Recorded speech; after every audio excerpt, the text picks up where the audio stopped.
All right, everyone, thanks for joining us for another Spin That Shit podcast. Today we have a first on the show. We're actually going to have the whole band on at once, so we'll see how it goes. We're going to be talking to Sad Daddy, based out of Arkansas. Just recently saw them this weekend at Birds Creek Music Festival, which was great down in Tennessee. A lot of people, a lot of music. Weather was a little iffy, but it did not matter. Everyone had a great time. Several artists that have been on this show were there, so it was great to connect with them. And now we're going to have Sad Daddy on here. And also Melissa Carper, she's on with Sad Daddy, but we're also going to talk about one of her little albums. I have to bring it up. She was nice enough to leave one at the campsite for me. Checked it out, and I'm in love with it. Dad's Country Gold, amazing album that she put out. So we'll talk about her little side project as well. But Sad Daddy will be on, and please like, share, subscribe, do all that good stuff. We're on Instagram, Facebook, YouTube, of course. Subscribe, get our numbers out there. We're growing this thing. It's taking off pretty good, so I'm happy where we are. If you'd like to donate, there is a link below. If you want to throw us a couple bones, keep this thing rolling, much appreciate that. And let's go talk to the band.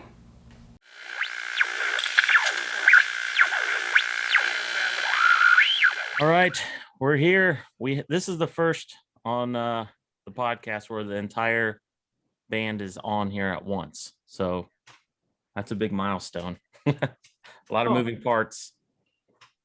So if you guys would, we'll go around and kind of introduce yourself and give a background to how you guys started and how you became a band.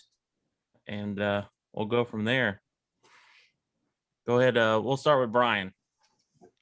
Okay, how we started or who we are? Is that what we're doing? Just how you kind of got started in music, a brief little, background of how you kind of got into it. And okay, well, playing music for a living, I actually moved up to Nashville after college because I had nothing to do, but not to play music, just sort of take it in. And then when I got sort of sick of that, I came back to Arkansas and just, thought I can do this, and started playing around Hot Springs and sort of built momentum around the state and around the area, and eventually moved up to Eureka Springs, and now I'm down here at Greer's Ferry. But yeah, just been playing for about 17 years for a living, and still working on it every day. Yeah, has it always been guitar, or is it some other instruments in there? I can play a little bit of drums and bass. I wouldn't want to put me in a gig. I got to play a gig doing drums for actually 3 years, a little blues band. So that was a fun little thing. But outside of that, it's really just guitar. Uh-oh, there's the cat.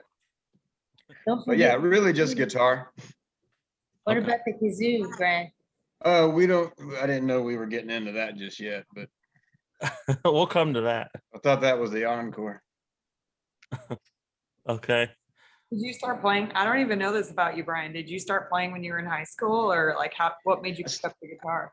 I started playing guitar when I was 17 years old. Okay. And I played drums in the high school band. But yeah, I didn't play guitar. And what was terrible was I remember really wanting to play when I was 13, and I told myself I wasn't good enough, so don't go get a guitar for 4 years. Oh man. And so anybody out there, don't do that. You're good enough. Go get the guitar. I did that for years.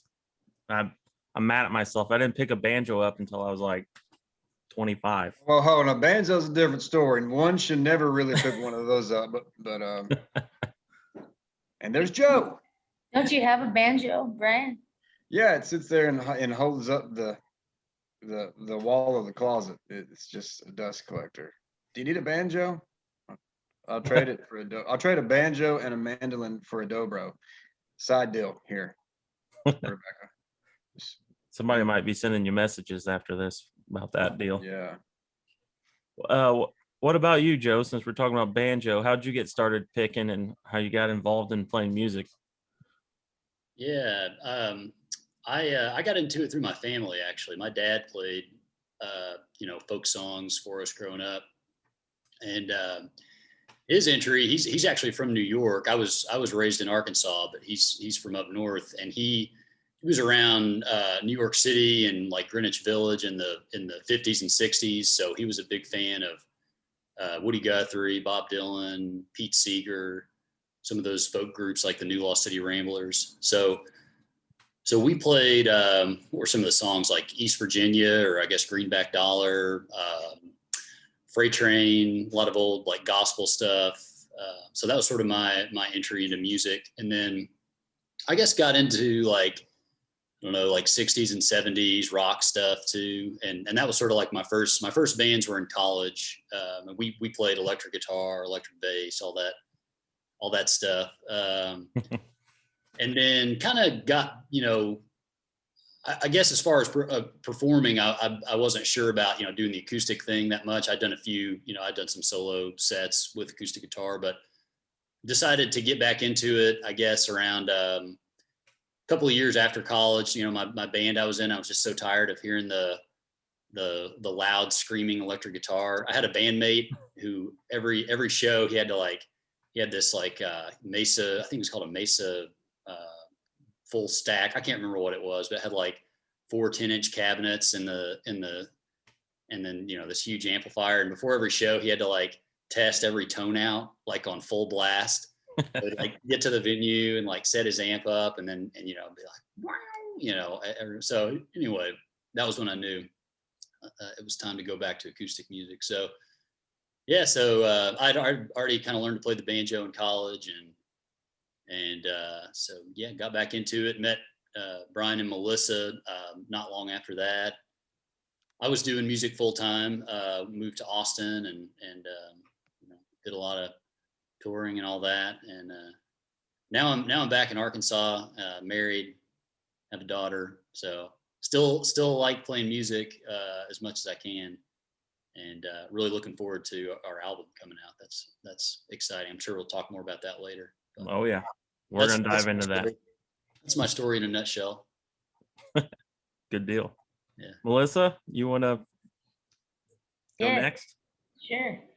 Yeah, I started with my family also. We had a family country band when I was growing up, and we played the Eagles, Elks, Moose, American Legions, that kind of thing. And we played like a lot of old country music, Hank Williams and Patsy Cline, the Riddleland, Willie Nelson, Johnny Cash. And then we listened to that stuff at home too. My parents had a good record collection, and I played in the orchestra at school, so I got into upright bass that way.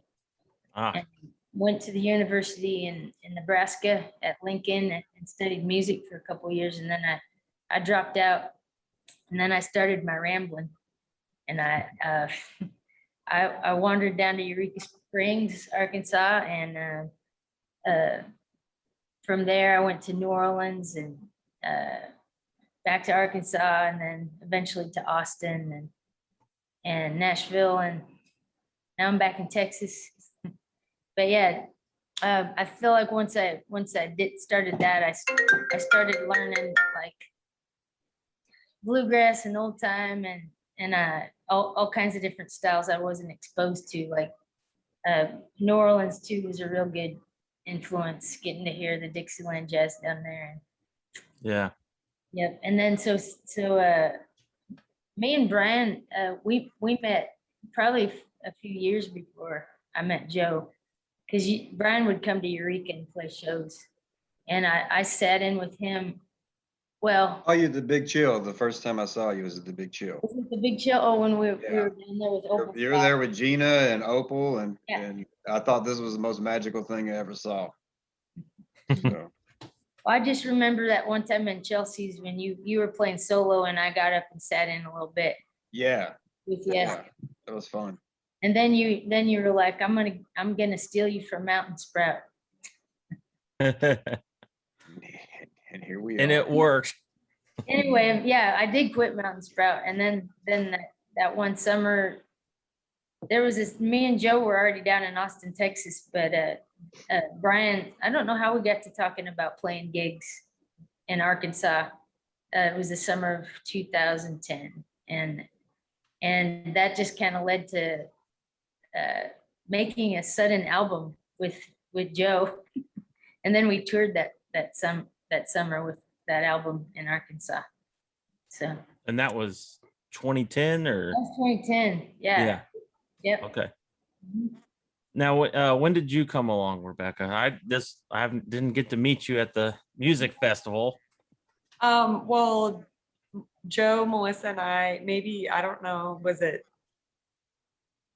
maybe like 2013 or something, 2012? Maybe 12 even. 2012, Joe, Melissa, and I had a different band down in Austin where we would play all the time.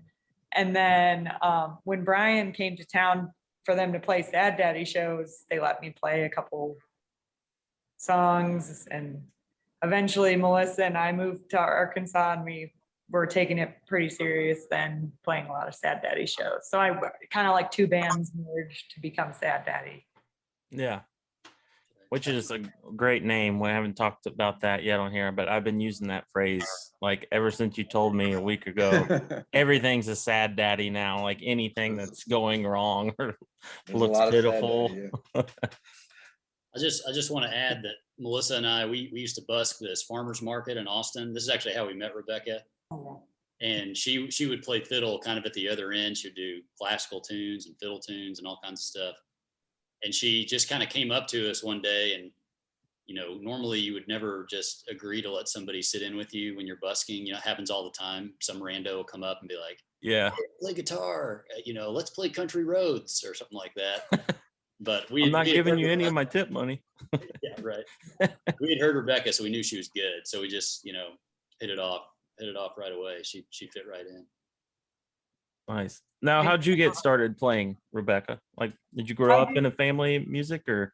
Yeah, my family did play music, but like we did some classical Suzuki method type violin stuff. And then around 12 or 13, I started going to bluegrass jams and getting into that. So, yeah. So this, what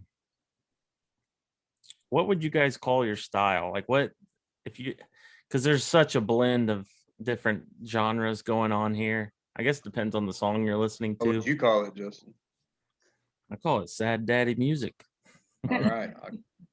I like it. I don't know. It just That's easy for depends me. on that's why I had to reach out to you guys when I went across the list of everyone going at the festival. I was like, I'm really digging what these guys are doing. Oh, yeah.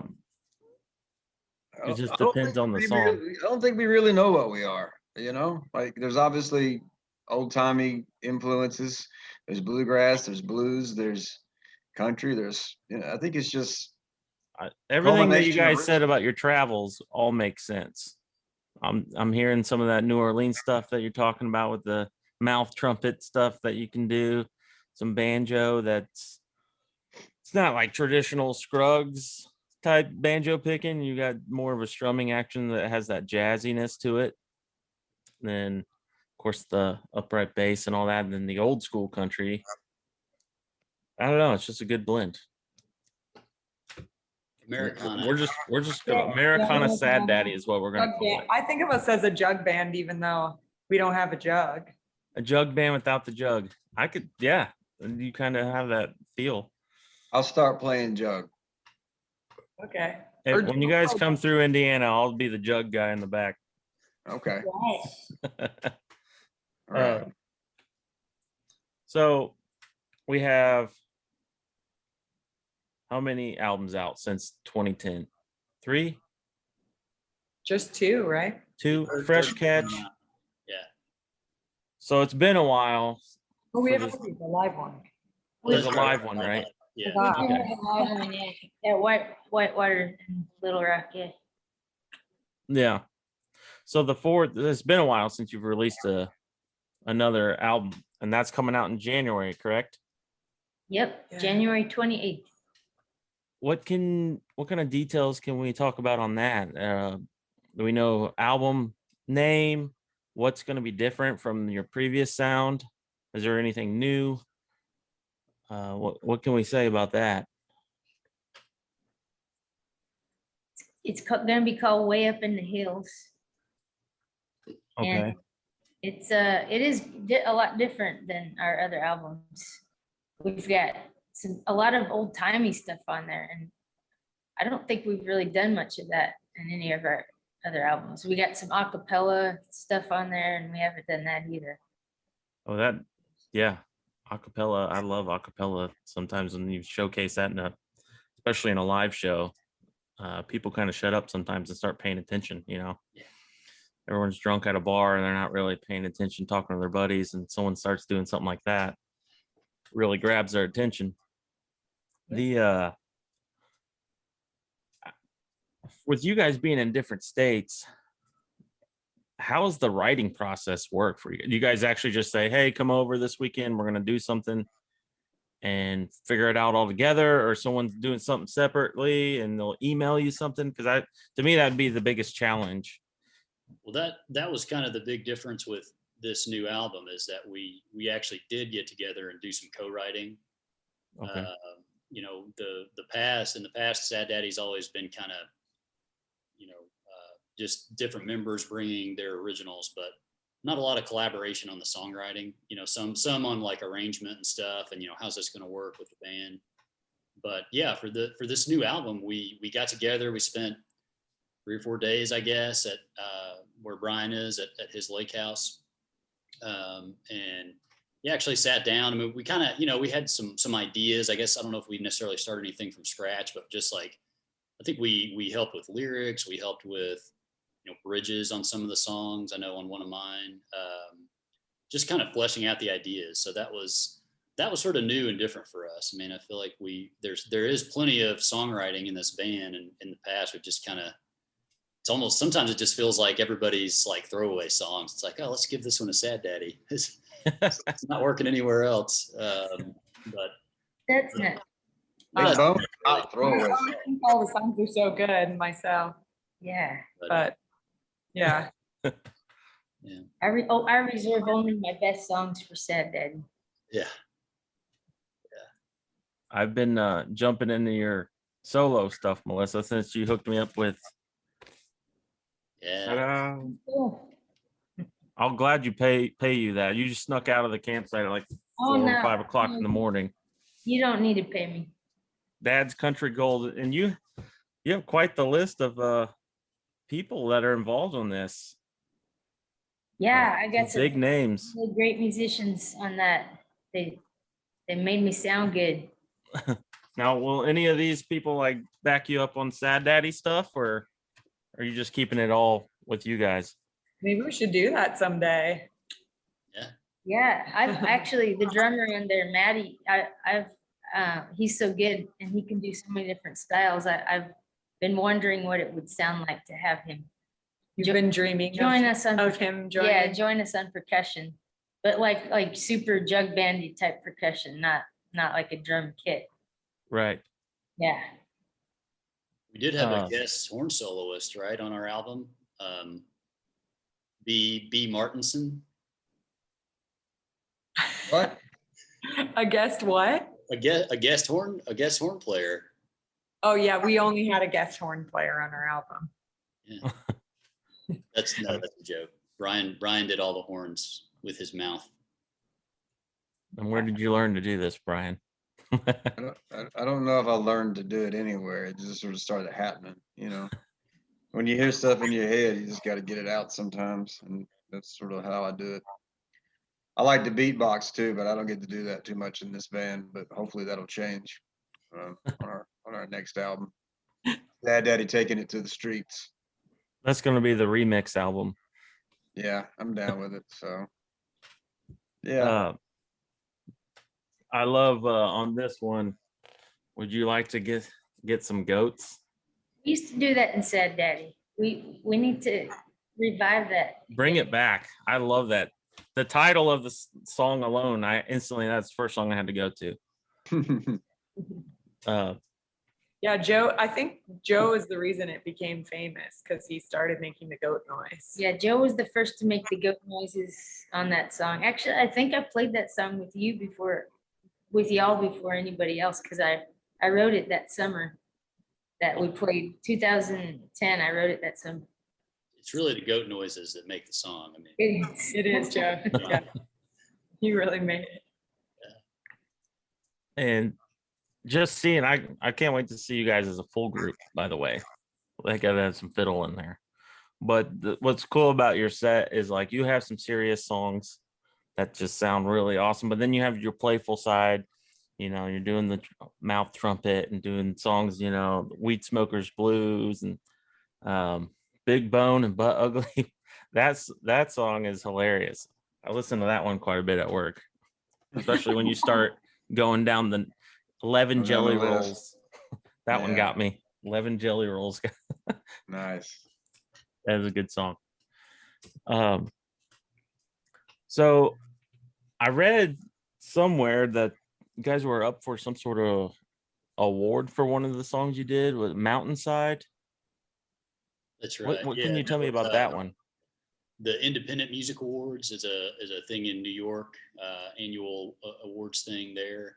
And the album Fresh Catch was nominated for Americana Album of the Year. I can't remember who won. We didn't win that, but we also had, let's see, Mountainside ended up winning Bluegrass Song of the Year. I think, let's see, Melissa was, I think Stars Are Aligned was nominated for Love Song of the Year. Really? Yeah. That's cool. Something in The hell did Spanish. not win? I don't know. Why didn't that win? Yeah, something That's in Spanish ridiculous. one. It was the language. It was not. The English language wasn't good enough. It's not as Really? thick as Spanish. We're waiting for a phone call from Disney for their next movie. I think Stars Are Aligned's gonna fit right in when whatever, someone gets swept off their feet. Right. Yeah. So back to the new album. Where is it at as far as the progress? Have we been in there and tracked it all out, or we got to still do all that before we get it pressed and out there to the public? We made that album in, what was it, May or June of 2020. So it's been It's been a while. Yeah, we And then- already. You're sitting on it, just waiting. we spent a year overdubbing things like bacon sizzling. Yes. Yes, you did tell me about that. That's a great Foot idea. stomp tone. You gotta get the foot stomp tone just right. So The overdubs were tough because it was like remote overdubs, and then like, okay, I did this. How do you like this? Yes or no, and then another round of trying something else. And it's like, how's that? So took time. and So I will everything- say on so the- on everything some is of the- done. Yeah, everything's done. Yeah. Okay. Done now. Oh, well, we need the artwork. So the artwork's Yeah. done. Yeah, all the audio's done. Yeah. And are you working with the same artist from previous? I like your artwork too. The sad looking catfish. I mean, I think you need to keep that going. Maybe everyone should get a tattoo of that in the band or something. Probably do need a Let's catfish get matching on our next- tattoos. Yeah. Nobody has a single tattoo in our band. People actually have a tattoo of that first album though. Oh yeah. Do they? Yeah. I saw that on the internet. Yeah, he had my name. Remember? Yeah, he has. It was a guy from somewhere in South America who had my name, What? and he had a Sad Daddy tattoo but he had the words "Ramblin' Life," which is a song Right. off the second album, and I saw that tattoo before we even released that album. So whoever this guy was had heard that song somewhere before that and associated it with it's borderline creepy, but we gave him a thumbs up. So He's Googling himself though, so it's not that creepy. He finds- yeah, okay, but His name is Brian Martin. Is it you, Brian? it's not me. I have there's nothing but hair on my body, so Mm. That's great. All right. Well, here's the backstory for everyone listening. We actually tried to do this podcast at the festival, Birch Creek. It didn't quite work out. Weather was coming in, so we kind of rushed it. Rebecca wasn't there. Didn't quite feel right. But I did run these questions by most of you. So we're going to run through them again. And these can be more quick. We don't have to spend an hour on each one. But an artist you guys would like to work with, dead or alive, just pick one.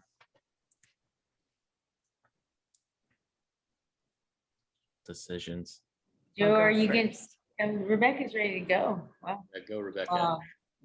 I would like to work with Kendall Winter. She's she's in the lowest pair, one of the members of the lowest. Okay.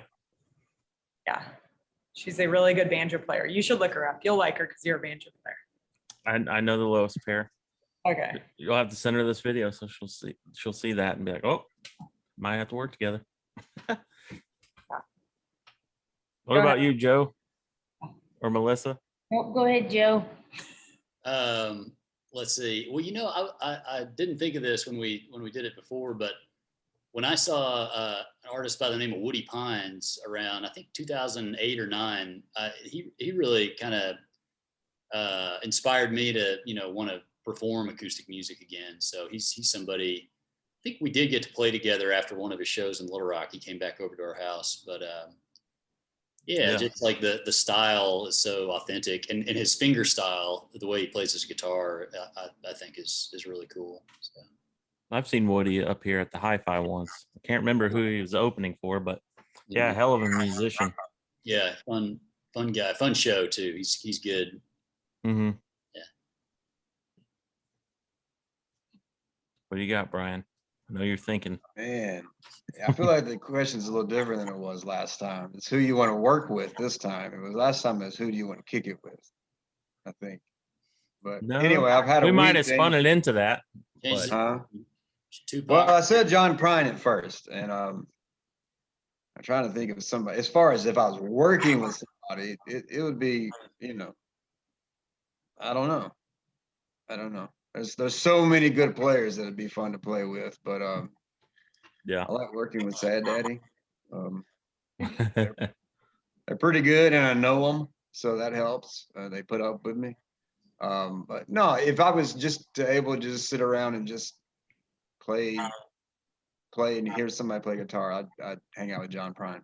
Just sit around and jam with him. That'd be Yeah, good. just let him do it all and just cry. Hell of a writer. Melissa? Indeed. Yeah. Last time I thought of several, and I don't know if I even picked one, but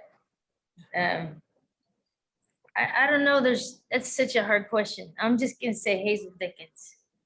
Okay. And yeah, I got to see her. I got to meet her actually in Austin, and Really?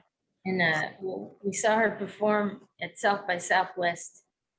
My band, the Carpet Family, we were there watching her perform, and every single song she sang made us cry. Every single song.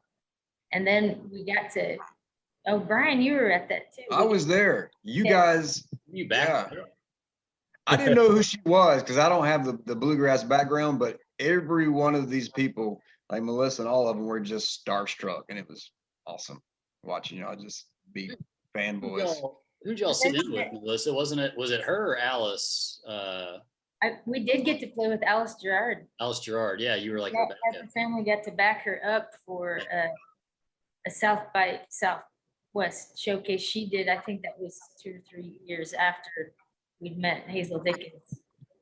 And yeah, that was amazing. We got to hang with Alice Gerard and a picking party, and like we were all drinking so much wine. We were including Alice. I mean, she was like a young. She seemed just like a young person. Like she had that about her, where she could drink that much. Well, I mean, she was wine went down smooth. She was having a good time, just like partying, Like I don't even do that anymore. Maybe you brought the youth out in her. Yeah.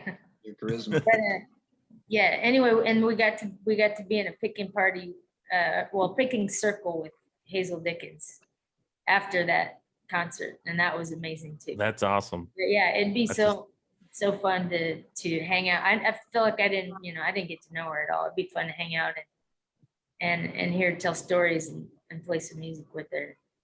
Try to absorb some of that. Definitely.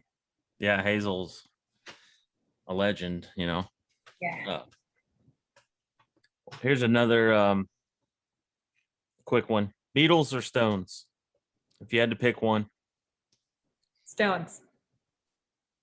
Beatles. I'm going Beatles.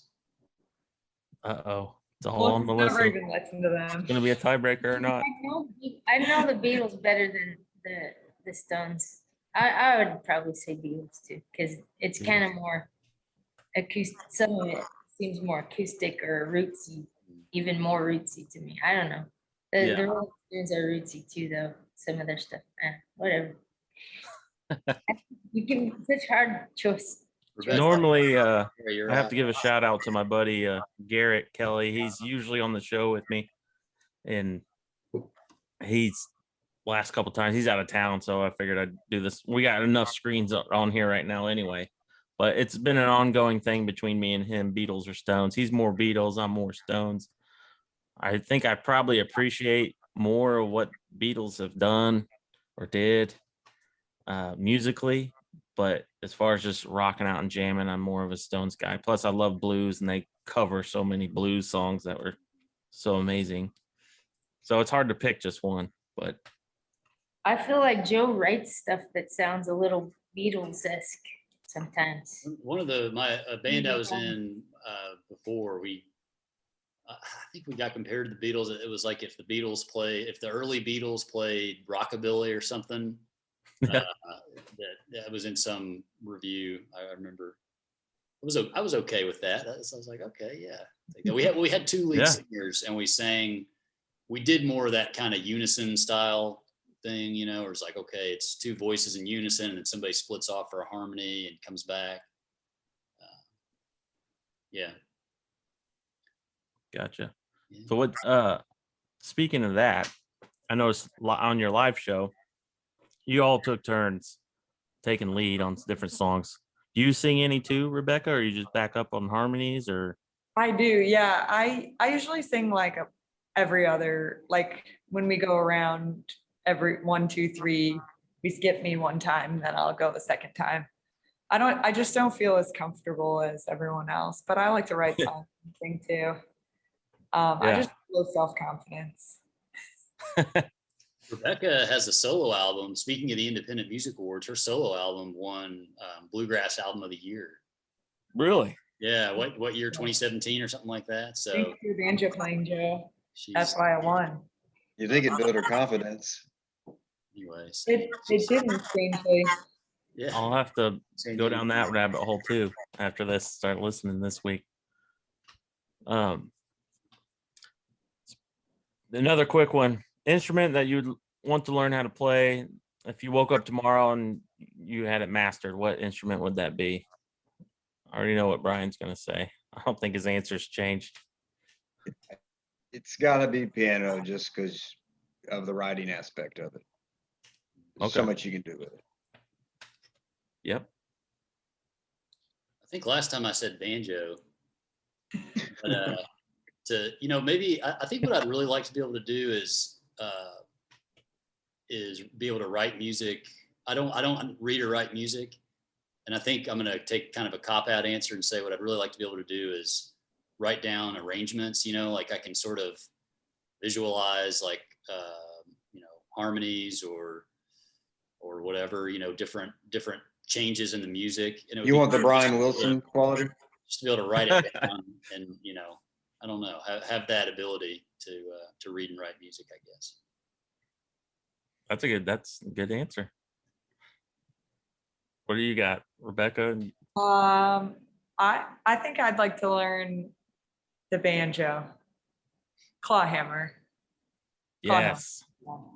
That's what I've been playing with for about 10 years now. Yeah. I still suck, but it's fun. That sounds fun. Yeah. Alyssa? Yeah, I'm sitting here changing my mind several times. So Arkansas, like we can't answer a question. Like he's like, let's go fast on these. And we're like, Well, the first thing I thought of was harmonica would be pretty cool. Mhm. Because Don't do it. Don't do it. Joe and Brian are both really good harmonica players, and uh, but then I thought maybe realistically I should wake up and know how to play guitar. And that would be nice if I didn't have to practice. Just I wake Just up. got it down. Yeah. Well, I want to switch to guitar too. Gypsy jazz. I want to be able to play gypsy jazz. That's my new answer. Sorry. Piano, guitar.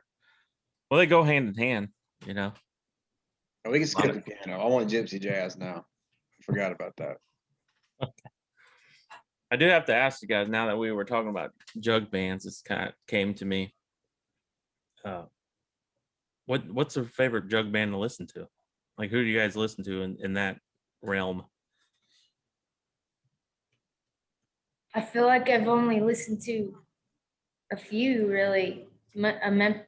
Somebody dubbed me a tape that had jug bands on there, and I know the Memphis Jug Band was on there, and Mississippi Sheiks, I believe, was on there. But I didn't even like really pay attention to which bands were doing what. I just knew I loved it. Yeah. I wonder if we sound like a jug band, not because we've listened to a bunch of jug band music, but because we combine certain styles that go into a jug band, like the blues and the like ragtime jazz. Right. Combine those styles together, oftentimes. I live like hour and a half from jug band capital of the world, Louisville, All right. and they still do it down there, street corners and stuff, in the right, if you're in the right places. But yeah, I think what's cool about it is, you know, kind of like how Brian's played the mouth trumpet and things like that. The jug bands back in the day, when, you know, everyone, they didn't have the money or have the instruments, they just made it, you know, percussion or whatever, and then washboard or mouth trumpet thing, any of that, jugs, obviously. I think that's where you guys connect. You're using the jazzy stuff that you're talking about, but the mouth trumpet and kazoo was. I'm definitely cheaper than hiring a horn player. So yeah, it's a lot of necessity involved in it. Yeah. Yeah, but I think Melissa's sort of what she was sort of saying. Like, I mean, for me personally, I couldn't name just any like deep style that I'm listening to, but like when we come together, it's just sort of, we gravitate to that, whatever that is. You know, I've told Joe he's got the Joe bounce. That's the thing that like I feel like I learned from him. Like, he's got like a little groove to his playing that we all sort of bring to the band. So yeah, I don't know why we're what we are. It's just sort of happened, I guess. That's the beauty of it. That's the beauty of it. You're right. Yeah. Okay. Well, I don't want to take any more of your guys' time up. You said January, what was the date? 28th. The 28th. Woohoo! I'm New excited. album. Yeah, I bet you guys are ready. Now, after that, you're gonna be doing like a full tour behind it, promoting this record, or how's that gonna work? In the summer or over Joe's spring break. Yeah. Yeah. I'll be in Arkansas in January, and I'll try and figure out some dates. And hopefully, you guys are playing somewhere. I'll definitely come see you. Sweet. Yeah, let us know when That'd you're be coming great. through. Or maybe Yeah. we can make it over to Louisville. I've always wanted to go play, like, my mom just told me there's like this show called The Wood Songs. Is that in Louisville? The Wood Songs, Might be It's old-time radio Lexington. hour. Yeah, I want to do that someday. Red Barn Radio. Yeah. There's so many of the old like jamborees. You know, you had the Grand Ole Opry. Then there were so many other ones all through Kentucky, mainly. There's Yeah. Southern Indiana doesn't really. Bill Monroe's Bluegrass Festival is 40 minutes from me, and that's in Bean Blossom, Oh, Indiana. yeah. Cool. That's a good one. But as far as like the old, there's several barn jamborees that you guys could fit perfectly into. Yeah, I would love to do that someday. I'll send you guys some links of different ones that you might be interested in jamming in at some time. Cool. So Rimfo Valley, that's a big one. Yeah, there's just so many. I mean, they're everywhere. Alrighty. Well, we'll catch you on the flip side, I guess. Are you gonna edit in anything from the festival? I got a little bit of live footage of you guys playing. Yeah, I mean, from the questions you had at the festival. Do you want me to? I was there one? gonna suggest you put in Brian's description of how we got his story of how we got the name Sad Daddy. How about we do it right now? Oh, can you do that again, Brian? I have no idea what I said. Okay, we'll do it right now. All Anyone All I that's know is we watching just this, talked about Rebecca a whole lot. Like, It sounds so boring. All So- right. Well, thanks, Justin. Thanks so Yeah. much. thanks a lot. And anyone watching and listening right now, stay tuned after the credits. We're gonna show Brian's explanation of how Sad Daddy name came to be. And that way it will stick in your mind forever because it has so far for me. And you'll use that term everywhere. all right, So. spread it. Thanks, Justin. Thanks, All right, man. guys. See you on the road, hopefully. Bye. Yeah. So where did so I want to know about the name. That was the first thing that stuck out when I saw it. All right, Like that's your name, Sad Daddy. How did that come to be, and when did you form? okay. band The actually name formed. is not as sexy as I know it sounds, but you want the truth, so I'll tell you the truth. I have a buddy where I grew up he's just a good old country boy, you know, redneck country boy, and he would always call like a big catfish, a big snake, you know, just some kind of outrageous redneck, you know, like, you know, just like, there's Sad Daddy, you know, that's big Sad Daddy there. And he had this twangy redneck Sad Daddy, you know, and it was beautiful the way it rolled off his Universal tongue. term, then. It's universal, like anything. What I call it is essentially it's a redneck expression of grandeur. Okay. And it's you could be a monster truck, you know, but it's South Sad Daddy.